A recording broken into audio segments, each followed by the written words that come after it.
untuk jaringan koneksi di tempat saya. Inilah kendalanya kan kalau menggunakan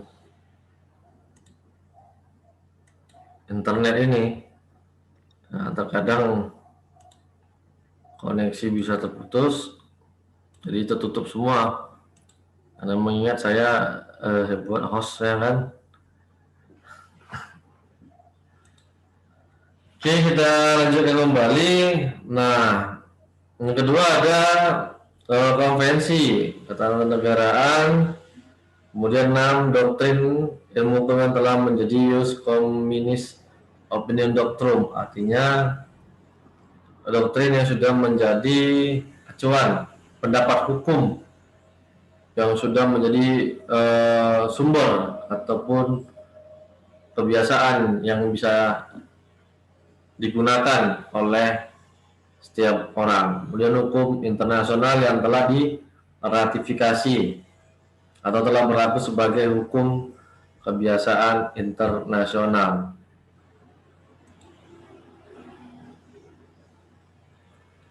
Oke, nah, jadi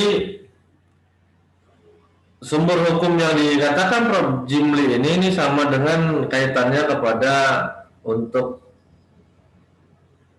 kajian-kajian melahirkan sebuah hukum formil. Ya kan, bagaimana nilai-nilai konstitusi kita yaitu Pancasila dan Undang-Undang Dasar 1945, di mana kita Undang-Undang Dasar ada dua, kalau dari nilai-nilai konstitusi itu ada sifatnya rigid dan fleksibel. Nah, di dalam negara kita menganut konstitusi yang rigid, yaitu sulit untuk dilakukan perubahan. Nah, sedangkan fleksibel dia mudah untuk dilakukan perubahan. Hal ini kita bisa lihat kan gitu bagaimana undang-undang dasar maupun kitab undang-undang yang sampai saat ini ada yang masih belum bisa diundangkan. Nah,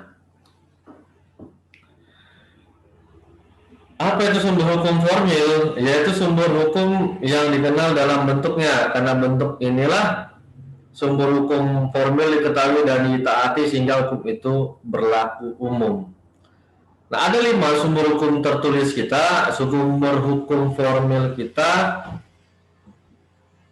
yang tertulis ada 5, dan ini merupakan sumber yang wajib ditaati oleh setiap warga negara. Yang paling utama adalah undang-undang. Ya kan? Nah, di dalam hierarki peraturan perundang-undangan, kita bisa lihat di sini dia. Ya. Nah, di dalam hierarki peraturan perundang-undangan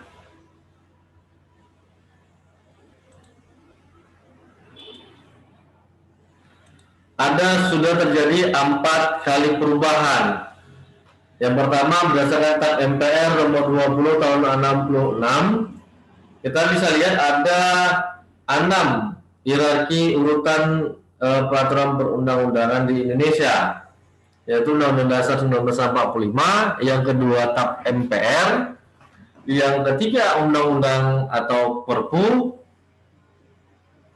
yang keempat peraturan pemerintah, yang kelima keputusan presiden,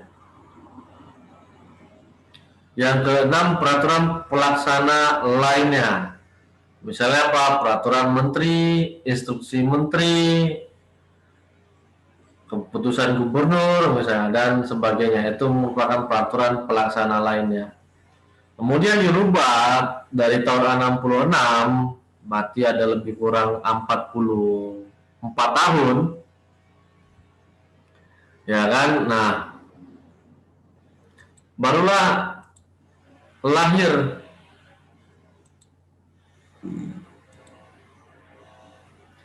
perubahan daripada hierarki peraturan perundang-undangan kita, bertambahlah menjadi 7, yaitu yang pertama Undang-Undang Dasar Nomor 45, keduanya ketetapan MPR, yang ketiga undang-undang. Kalau dia tahun 66, undang-undang sama posisinya dengan Perpu. Nah, tetapi ternyata diubah di dalam TAP MPR nomor 3 tahun 2000, Perpu letaknya di bawah undang-undang. Itu peraturan pemerintah pengganti undang-undang. Nah, di bawahnya, di bawah Perpu ada peraturan pemerintah. Nah, di bawah peraturan pemerintah ada keputusan presiden. Di bawahnya nomor ke-7 yaitu ada peraturan daerah. Nah, terjadi perubahan lagi 4 tahun kemudian yang mengerucut menjadi 5 kategori di dalam Undang-Undang Nomor 10 Tahun 2004, yaitu Undang-Undang Dasar 1945, dan dikembalikannya kedudukan Perpu sejajar dengan undang-undang. Tetapi dalam Undang-Undang Nomor 10 Tahun 2004, TAP MPR tidak masuk kepada hierarki peraturan perundang-undangan. Nah, jadi hapuskan. Urutan kedua yaitu undang-undang atau Perpu, di bawahnya peraturan pemerintah. Nah, di bawah peraturan pemerintah yang awalnya adalah keputusan presiden dirubah menjadi peraturan presiden. Nah, di bawahnya ada peraturan daerah. Nah, peraturan daerah ini ada peraturan daerah provinsi, peraturan daerah kabupaten kota, dan peraturan desa. Nah, kemudian lebih kurang 7 tahun setelah itu lahirlah perubahan dari hierarki peraturan perundang-undangan kita yang hingga saat ini menjadi pedoman bangsa kita, rakyat kita, negara kita, pemerintahan kita dalam membuat suatu peraturan perundang-undangan, yaitu Undang-Undang Nomor 12 Tahun 2011. Ada 7 hierarki tingkatan peraturan perundang-undangan di Indonesia yang paling tinggi kedudukannya. Yang pertama adalah Undang-Undang Dasar 1945. Yang kedua, ketetapan MPR dikembalikan fungsinya pada urutan kedua. Yang ketiga adalah undang-undang atau peraturan pemerintah pengganti undang-undang. Nah, jadi kapan ini peraturan pemerintah pengganti undang-undang ini bisa berlaku menjadi sumber hukum formil? Apabila Perpu ini telah berubah menjadi undang-undang. Namun kalau dia belum diundangkan, maka ada jangka waktunya Perpu ini berlaku, yaitu ketika dalam keadaan mendesak itu sudah berakhir. Karena Perpu ini adalah lahir ketika dalam keadaan urgent, mendesak. Nah, mendesak itu definisinya bagaimana? Hanya pemimpin negara lah yang mengetahuinya, yaitu presiden. Karena itu adalah hak prerogatif daripada presiden dalam membuat Perpu. Ketika dia rasa itu perlu, bahaya, ya dia keluarkan gitu ya. Nah, kemudian peraturan pemerintah PP sebagai peraturan pelaksana dari undang-undang. Nah, jadi undang-undang itu baru berlaku secara efektif ketika sudah ada peraturan pelaksananya. Ya kan? Nah, kalau belum ada peraturan pelaksananya, maka undang-undang itu belum berlaku secara efektif. Tetapi sudah wajib diketahui oleh setiap warga negara. Nah, kemudian peraturan presiden yang semula di ketetapan MPR itu adalah keputusan presiden, namun di dalam Undang-Undang Nomor 12 Tahun 2011 dirubah menjadi peraturan presiden. Nah, di dalam Undang-Undang Nomor 10 Tahun 2004, Perda itu digabung menjadi satu. Nah, di dalam perubahannya Undang-Undang 12 Tahun 2011, Perda dibagi menjadi dua, yaitu nomor 6 Perda provinsi, peraturan daerah provinsi, dan yang ketujuh adalah peraturan daerah kabupaten kota. Nah, selain daripada peraturan hierarki peraturan perundang-undangan yang saya sebutkan ini, masih ada hierarki peraturan perundang-undangan lainnya, tapi dengan syarat dan ketentuan, yaitu sesuai dengan asas hukum kita, peraturan yang lebih rendah tidak boleh bertentangan dengan peraturan yang lebih tinggi. Apa misalnya? Yaitu peraturan-peraturan yang dibuat oleh organisasi negara, lembaga-lembaga negara. Misalnya apa? Peraturan Mahkamah Agung, peraturan menteri, peraturan badan, kan gitu, keputusan. Nah, itu merupakan peraturan yang lebih rendah daripada peraturan kabupaten kota. Jadi dia tidak boleh memposisikan dirinya menjadi sebuah peraturan pemerintah, tidak bisa. Nah, TAP MPR tidak boleh bertentangan dengan Undang-Undang Dasar. Undang-undang tidak boleh bertentangan dengan TAP MPR dan Undang-Undang Dasar. Peraturan pemerintah tidak boleh isinya di luar daripada isi undang-undang ataupun TAP MPR ataupun Undang-Undang Dasar. Nah, begitu seterusnya peraturan presiden juga demikian. Jadi dalam membuat suatu peraturan tatanan hukum, maka perumus daripada peraturan itu harus melihat aturan yang lebih tingginya. Mungkin ketika melihat undang-undang ini, kan gitu, melihat undang-undang pasti ada konsideran, yaitu menimbang, mengingat, kan gitu ya. Nah, mengingat inilah berisi mengenai peraturan perundang-undangan. Itu dia.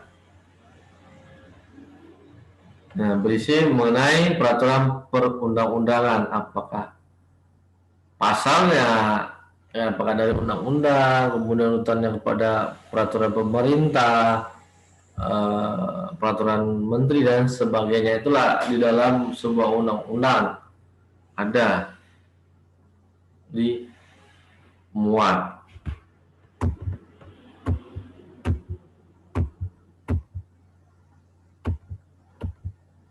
Nah,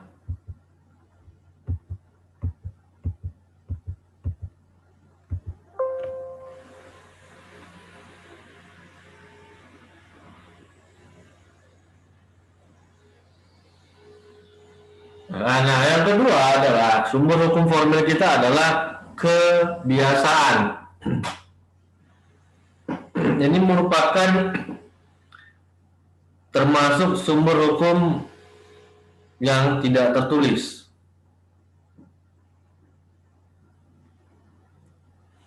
Apa itu kebiasaan? Ada yang bisa memberikan pendapat?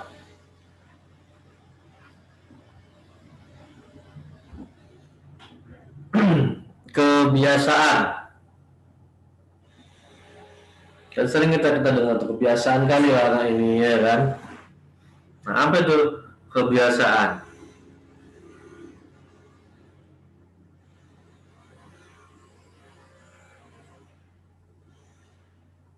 Ada yang bisa kasih pendapat?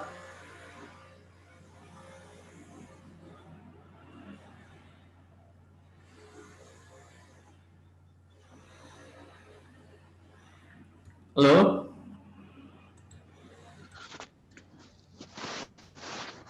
Ya, silakan Yuda. Apa kebiasaan? Kebiasaan biasanya hukum yang ditetapkan berdasarkan kelakuan masyarakat yang secara tampak dilakukan oleh suatu masyarakat gitu, Pak. Oke, yang lain? Siapa yang bisa kasih pendapat?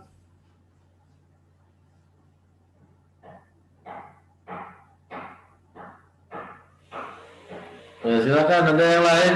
Masa hanya Yuda nih di mahasiswanya ini? Gimana ya? Ada banyak ini, ada beberapa orang ini ya. Apalagi kalau ada nanti untuk ngambil konsentrasi hukum tata negara di semester 6 atau 7 nanti kan, tahun depan. Ini harus dikuasai kan gitu. Nanti bakalan sering ketemu bagi yang mengambil jurusan hukum tata negara. Karena saya dikelompokkan dosen hukum tata negara di Pancabudi. Nah, jadi saya juga baru bergabung di tahun ajaran 2020-2021 ini. Dan sampai saat ini saya belum pernah mengajar di ruang kelas. Jadi saya belum pernah tahu bagaimana situasi ruang kelas di Pancabudi gitu ya. Jadi karena saya baru pindah dari kampus lain ke Pancabudi. Kan saya lihat untuk mahasiswanya katanya lebih aktif dalam di kelas. Nah, itu yang saya lebih senang gitu. Jadi kita mengubah sistem belajar itu kepada sistem ceramah. Karena kita kan sudah menganut kurikulum merdeka. Jadi metode belajar itu sudah bisa ditentukan sendiri gitu dia. Nah, namanya sudah merdeka, jadi tidak hanya mendengarkan ceramah. Jadi dosen juga bisa meminta pendapat kepada mahasiswanya. Mahasiswa juga bisa memberikan pendapatnya sesuai pengetahuannya. Nah, tadi itu kata Yuda kan gitu pendapatnya.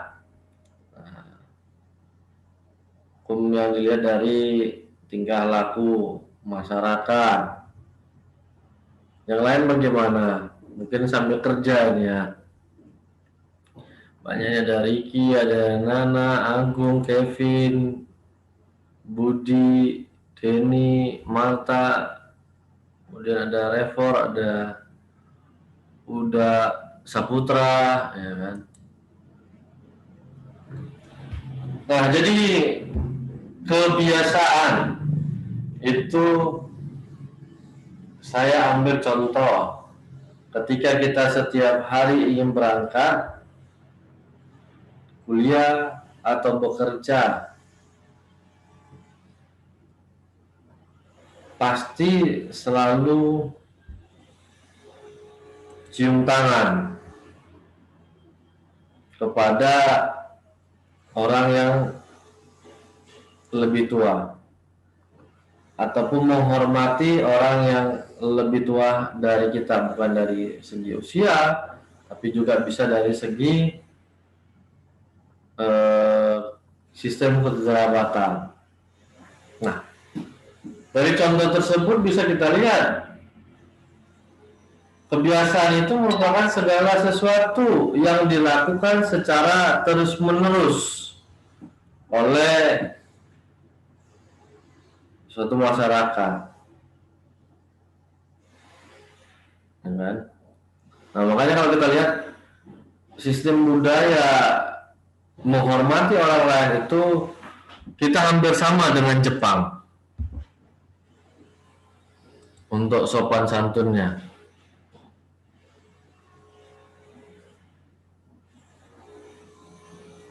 ya kan? Kita bisa lihat Jepang ketika bertemu orang dia menundukkan kepalanya, kan gitu. Nah, terkadang kita pun juga gitu, jumpa orang menundukkan kepalanya. Nah, jadi sedikit aja ya kan sebagai intermezzo, ada penelitian menyimpulkan kenapa Jepang COVID-nya bisa lebih cepat berkurang. Karena memang mereka benar-benar menerapkan protokol kesehatan. Yang kita bisa lihat ada Jepang ketika bertemu dengan orang lain itu jaraknya 1 meter, saling menundukkan kepala kan gitu dia. Nah, kemudian selalu diterapkan di sekolahnya. TK itu sudah lebih, TK sampai SD mereka siswanya lebih belajar kepada etika moral, sopan santun, kebiasaan. Nah, ditanamkan ke sana dia. Ketika masuk ke tempat ruang kelas ataupun makan, selalu budayanya itu adalah cuci tangan. Nah, jadi kebiasaan ini ada kaitannya dengan budaya, tradisi dan adat kan gitu dia. Nah, budaya ini kan karena dilakukan secara terus-menerus oleh kita semua masyarakat kan gitu. Nah, sehingga itu menjadi hal yang dianggap itu harus dilaksanakan. Kalau nggak dilaksanakan ada sanksinya misalnya. Nah, kapan kebiasaan ini bisa menjadi sumber hukum formil? Yang pertama adalah syaratnya harus dilakukan secara terus-menerus tanpa batas ataupun tanpa terputus. Yang kedua, kebiasaan itu dijadikan menjadi hal yang terpenting bagi masyarakat. Yang ketiga, kebiasaan itu menimbulkan akibat hukum, artinya menimbulkan sanksi bagi yang melanggarnya. Nah, jadi ketika sumber hukum itu memenuhi ketiga kategori tadi, kebiasaan memenuhi 3 kategori tadi, maka dia bisa menjadi sumber hukum formil kita. Ya kan? Itu Bang, norma kesusilaan dan norma apa, norma satu lagi, sopanan kan gitu.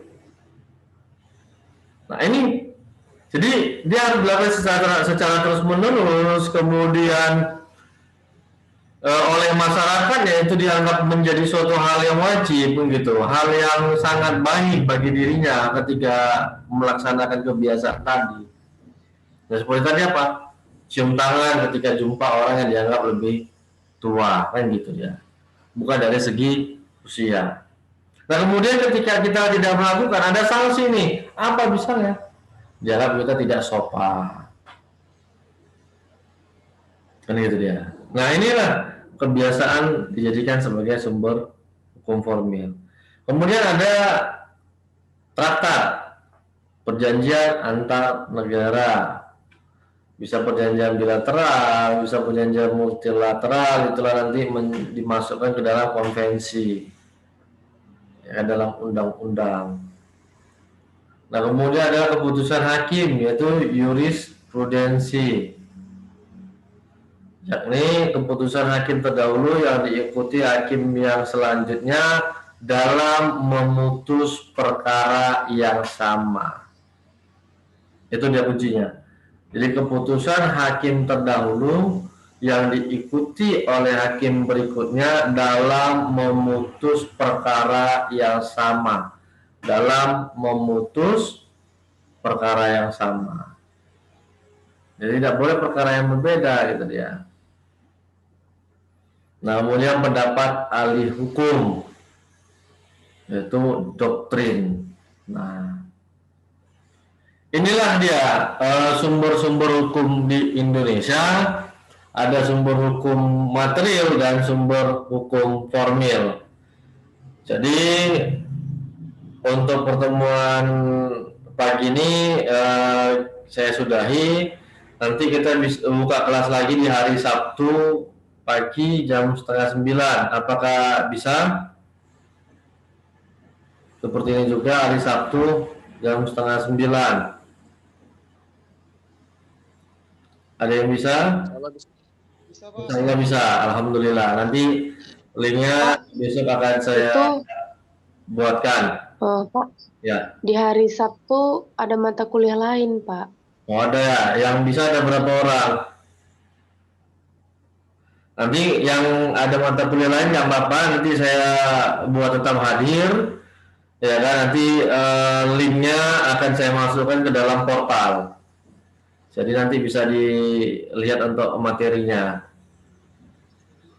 Ya, kita lihat nanti untuk hari Sabtu bagaimana, apakah banyak apa tidak kan gitu. Kalau 5-6 orang saya rasa bisa kita buka kelas ya. Itu dia. Nanti yang ada kelas lain saya tetap buat absen kehadirannya, tetap hadir saya masukkan, jangan khawatir. Ya kan? Nah, nanti bisa dilihat materinya di portal. Kan gitu. Oke, baik. Sampai di sini untuk pertemuan kita pada pagi ini. Sampai jumpa nantinya di pertemuan yang selanjutnya. Atau ada pertanyaan sebelum ditutup? Mas mantap ya. Oke, baik. Selamat pagi. Assalamualaikum warahmatullahi wabarakatuh. Waalaikumsalam. Waalaikumsalam warahmatullahi wabarakatuh. Warahmatullahi wabarakatuh.